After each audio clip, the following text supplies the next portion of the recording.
He worked on one of our films, one of the films we did with Bev Clark out of there, you know, and he knew Lido way back in California. How did you make a living during the off season? Was that when these films came about? I mean, was that... No, that part of how, that's a good question. Somebody might ask, how did you support yourself? Well, the way I supported myself when I decided that I was going to climb and ski was when I could earn money through guiding or climbing or working at the high school. I just saved it and I just lived off it, and that's what I did. I just adjusted my lifestyle to, you know, accommodate my income, which meant I spent a lot of time sleeping under overhangs and little cabins up in the mountains. Because in order to stay in shape for skiing, I used to go up and stay in these little cowherd cabins, had a little stove, and I just walk up and down mountains. That's what I did. So I didn't make a living so much as lived what I wanted to do. And it was just like, and every now and then you turn up a rock and there would be a little surprise under it. You get a job for a day or two, or you didn't bother. I didn't need much. All I needed was something to eat, you know, because I had a sleeping bag and I had a stove and had a pair of legs and a pair of skis. Nothing else, because we weren't really, for me and for a lot of people like Dougal, you know, we were probably very much romantics in terms of the mountains, but we also, it was a reason for living the mountains themselves, nothing to do with making a living. You never thought about making a living. You just did what you felt you needed to do, you know. And I don't know if that, some people probably think like that nowadays, but in the old days you couldn't really make a living being a mountaineer. You had to be a mountaineer, you know. That's what it came later in the 70s with the big expeditions. The 80s and the 90s, yeah, came on. Now, you know, anybody that can somehow get on YouTube or do something, do an endorsement, or decide, oh, they're going to go and climb Mount Everest for the sake of some, you know, some cause, some, you know, non-profit thing, or cancer research, which is all very well, but in some ways they're just ways to pay for their trips. In those days you couldn't do that anyway. If you'd had that idea, which in some ways is brilliant, you could never have made it happen. You had to be associated with a major newspaper, or, you know, someone who could afford to float an expedition. It was very... Sorry. Yeah. We may use it, probably not. It. I'm trying to make this as more, you know, I'm trying to... Totally different. Okay. And you haven't even heard this. One of the things that I've enjoyed and still do to this day, and it's ongoing, is that when I lived in Lausanne and hung around the Vagabond, I developed a very strong love for classical music. And that came about directly from having been involved with the Vagabond through Luc van der Kay and Dougal and Annie Haston, because we all liked to go to concerts. And Luc, I don't know if you've done any stories on Luc, but he was an interesting guy. Let's go back to the car. Oh, okay. Let's just go back to classical music. Yeah. And we can cut around it. So, one of the things I'm very grateful for having spent time in Lausanne and around the Vagabond, was having developed a very strong love for classical music. And that came about because of my association with Dougal and Annie and Luc van der Kay, who was just a connoisseur, just a maestro when it came to classical music. Plus he had a phenomenal collection of classical music.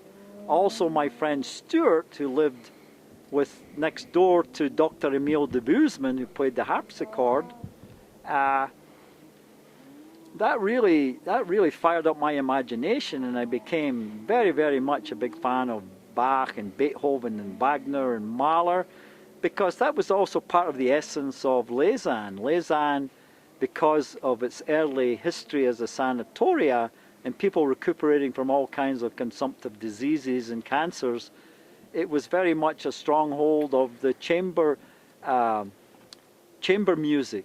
small quartets and trios with cellos and bass and violins and harpsichords and pianos would play in all these assorted hospitalization zones, the sanitaria. And the Grand Hotel would have chamber music at least once or twice a week. But during the 20s and the 30s, it was quite popular. People would go there and they would be very, very wealthy and they'd be dying, and they would have dinner listening to someone playing Mozart or cello concerts. And it was a terrific place, and I really became I would say, inspired to even further my own musical education, which I still do. I love opera, I love classical music, and that would say for me started in the Vagabond. Being Scots, I have a vast education in Scots songs and Robert Burns and you know, the Bonnie Banks of Loch Lomond, but this is on another level, a much deeper level, and it fitted well with the scenery around Les Annes. There's nothing like listening to Wagner looking at the dawn de midi at sunset, maybe having a glass of wine or a cup of tea, and you could see why people wanted to die in the Alps, because it's a very beautiful death, you know. I mean, you could look out and if your last breath was watching the sunset over Mont Blanc and listening to Beethoven's Ninth Symphony, you know, what could be better, you know, and it had tremendous value that way. It was a cultural hub as well as a very physical hub. And I don't think a lot of people understand that about Les Annes, that it was an educational center. In fact, my existence there was due to the fact that they had a high school, so they taught. I've interviewed her. Yeah. I've spent 3 days with her. Did she let you say anything? Yeah, I mean, she just goes on. She's terrific. But she's a good source, you know, and she's a good friend. Next time I go back, I will spend some time with her, you know, because when I go there with Larry, I mean, a couple hours is after work in the winter is too short, you know. Most of my stay there, and so I think she probably had a whole different take on the Vag, because doing all the booking, she did her reservations, I think, for ISM and all sorts of stuff. And Jan now lives in Vernon, British Columbia, and she's in that Vagabond address book, has an email, and I think she runs a little bed and breakfast or, you know, Vagabond type thing at Silver Sage outside Mount Vernon in Canada. Got to get back up. I spent, almost 40 years exploring and skiing every mountain down there and putting all the trails in. And that's what people use today. If you look at the atlas for the Jackson Scale, they're using, most of them, all the trails and the routes and the runs that I've put in there. This is really kind of an extension of... It's an extension, yeah, absolutely. Yeah. It's all, everything is an extension, a springboard, and some people just do it to get out of the way and then get on with their careers. And then look back and say, oh, we had a wonderful time, and then they're, you know, whatever business they're into. But then there's other people, I think there's a few like myself, they're continuing the journey, you know. Les Annes is one chapter out of your journey, you know. And it's a great chapter, but after a while you say, I have to move on, because that in itself you become... Then you become part of the salle d'attendant. You stay in the waiting room. You're waiting on the next train instead of stepping out and getting on it.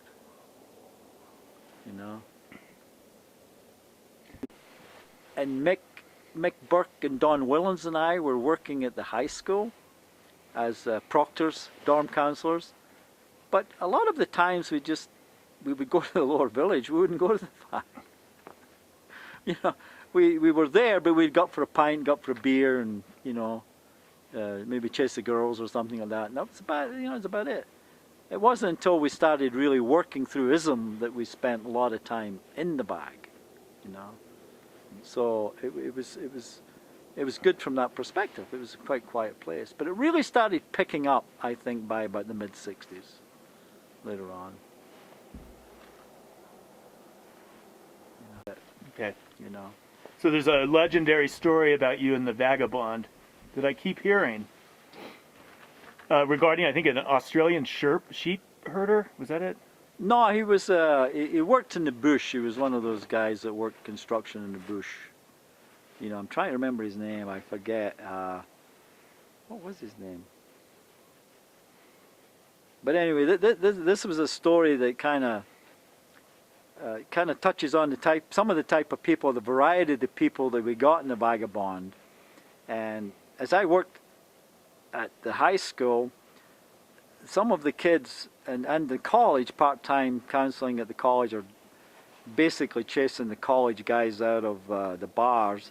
Guys like, you know, Sylvester Stallone and stuff like that went to school there, you know. And sometimes they would have a hard time chasing them out of the bars because they'd be causing trouble. But one night, the parents were visiting, and we had it was a Winfred or Winthrop Rockefeller that stayed there. And his mother visited, who was Mrs. Rockefeller, and I think her name was Barbara Rockefeller. And she actually went up to the Vag with her son.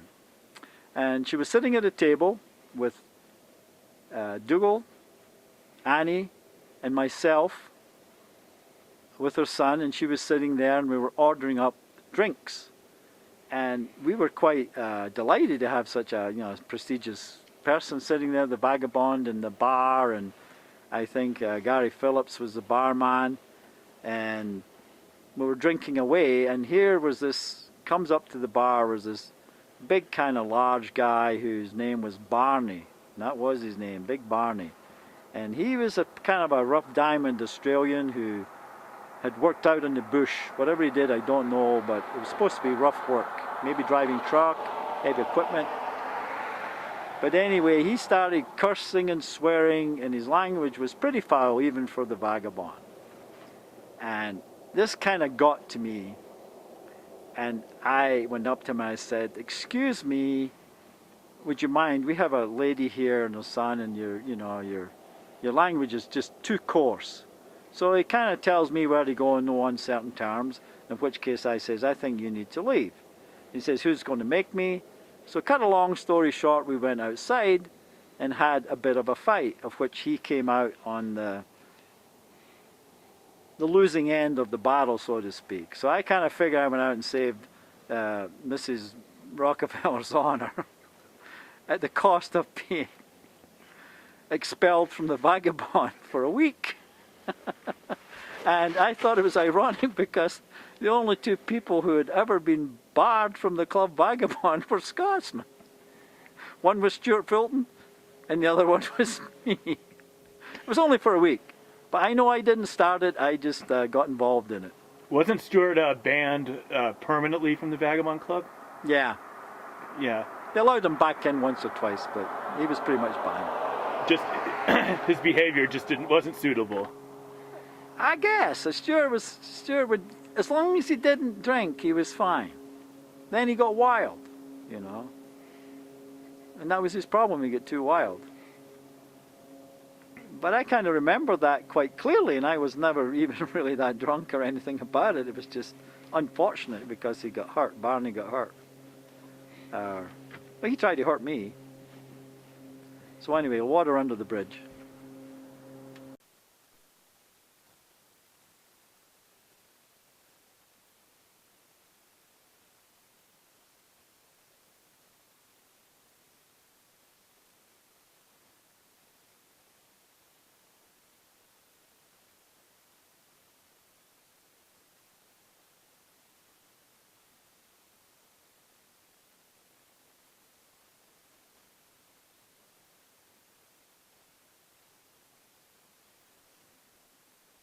Some of them are actually quite boring.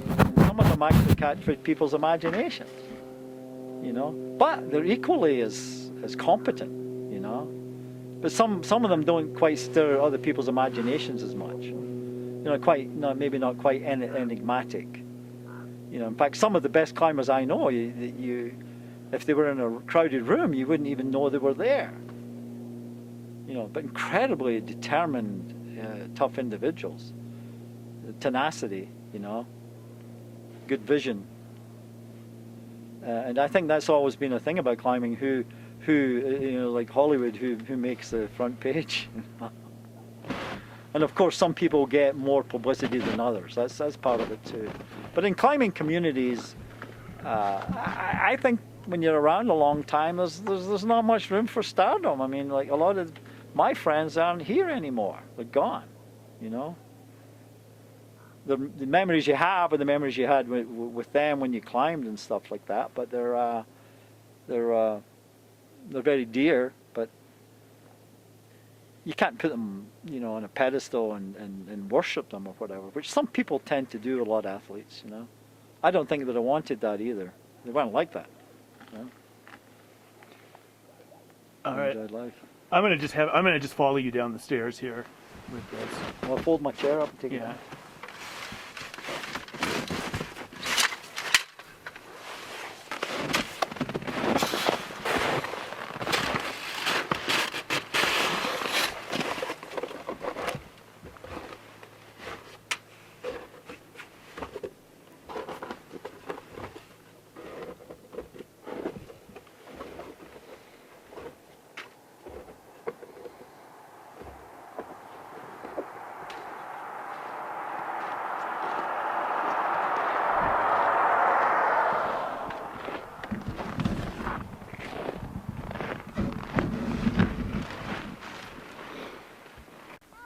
A little more on the fly. Handheld.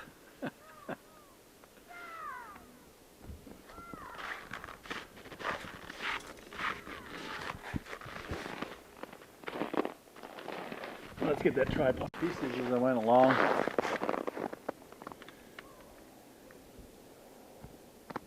It's nice and warm. Only wood heat. Look at the icicles there.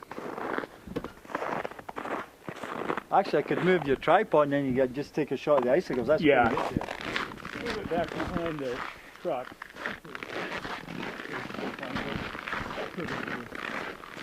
It's going to be really cold for 15 minutes. Yeah, I know. Actually, my daughter almost went. She went to Whitman College. In California. No, Washington, Walla Walla. Oh, Walla Walla, okay. Well, in the West, that's where you go. You either go to Colorado College or Whitman. That's true. Or Reed. Reed or Lewis and Clark. She had a full free thing for Reed, but she didn't want to go to Reed because she said, I don't want to work that hard. Yeah. Then she went to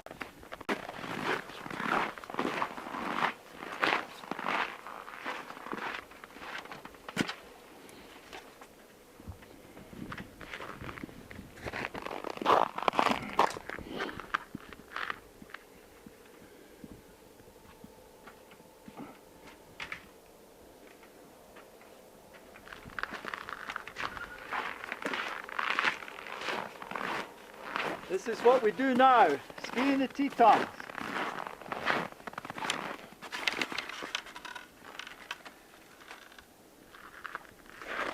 Old habits die hard.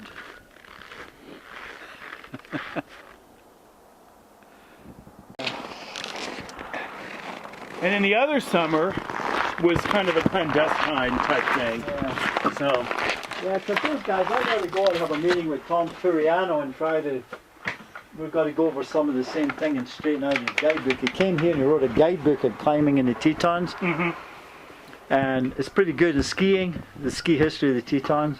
But he's got some of his facts a little bit kind of, we've got to get dates straightened up. And so that'll be good,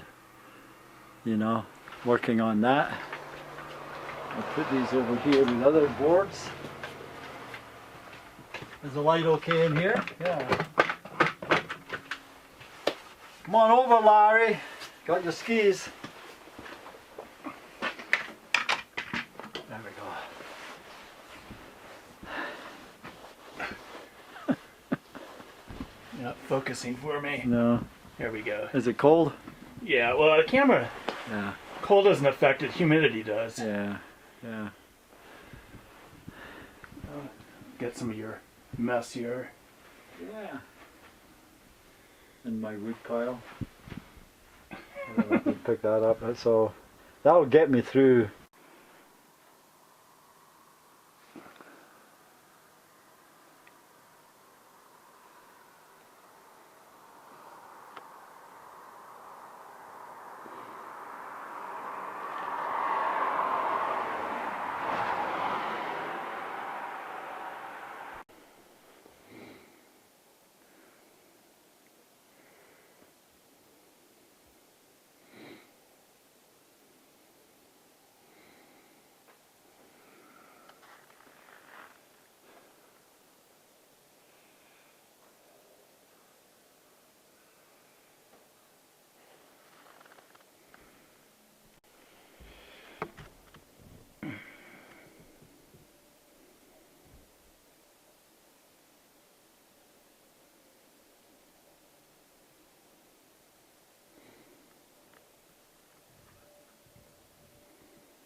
Right. Okay. Let me close the door.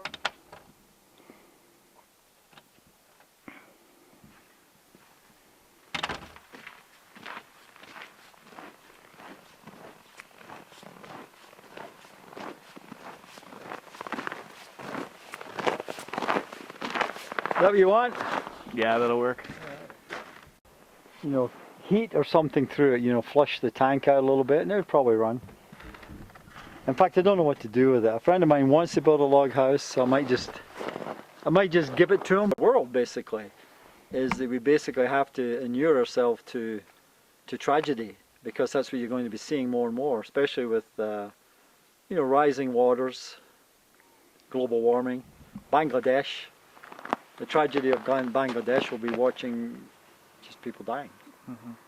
There's nobody's going to take them. There are going to be millions of displaced people.